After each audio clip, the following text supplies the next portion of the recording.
he says, when he says the Father is greater than I, here's how I want to answer that. Okay, I have to go to the Trinity then. Assalamu alaikum wa rahmatullahi wa barakatuhu. This video is going to be a little different from what I've done in the past. I saw this video on YouTube featuring the late Nabeel Qureshi. It's titled, "Wow, now I finally understand the Trinity." And so I was curious. It was a 4-minute video, very short. I wanted to see what Qureshi had said, how he tried to explain the Trinity that made this person, whoever this person is who put the video up, to declare that they finally understand the Trinity. I heard the basic argument that I've heard before, and then towards the end, he said something that I just couldn't believe it, and I can't believe that Christians are saying that this stuff makes it better to understand the Trinity. I honestly can't understand how they came to that conclusion, because the analogy that Qureshi used seems to me to be a heresy. And that's the problem with the Trinity. Every time Christians try to explain it, they usually end up committing one or more heresies. And I think Qureshi was no different. Now, I'm not going to play the whole video. I just want to play the pertinent parts.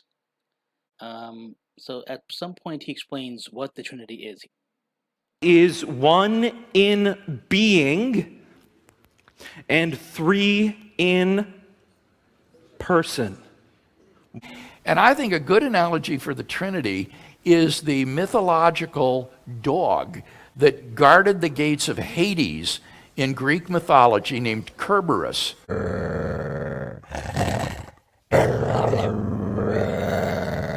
One in being and three in person. And okay, so one in being, three in person. That's the Trinity. That's the Christian God. One in being, three in person. So the persons obviously are the Father, the Son, and the Holy Spirit, and all three of them are one God who is the being. That's the Trinity.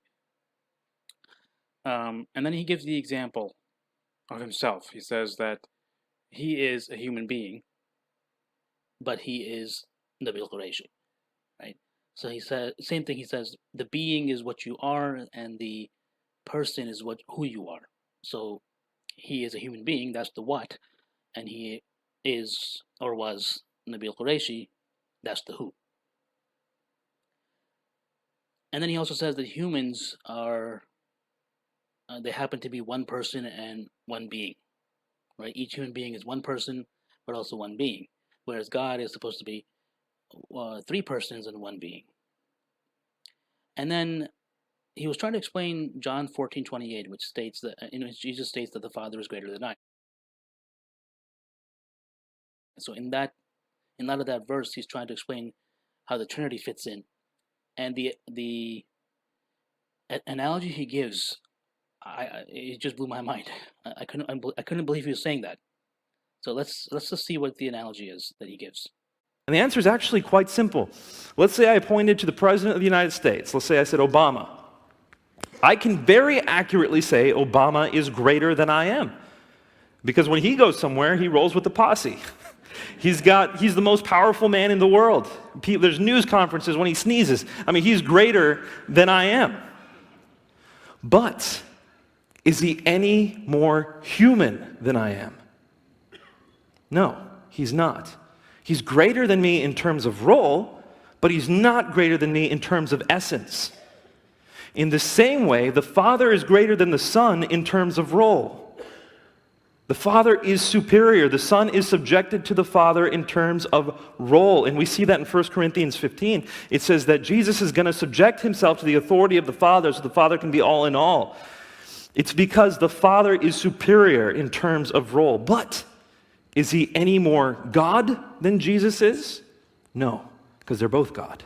There's only Okay, so that's the explanation. In order to explain how Jesus, the Son, could be less than the Father, is less in terms of role, but equal in terms of being. And then to explain that, he gives the analogy of comparing himself to the ex-President Obama. So that's his explanation. since Obama is greater than Nabeel Qureshi, being the president of the United States, that's a good analogy for how the Father is greater than the Son, yet they're both God. So since Obama and Nabeel Qureshi are both human beings, the Father and Jesus are both God, even though the Father is greater than Jesus.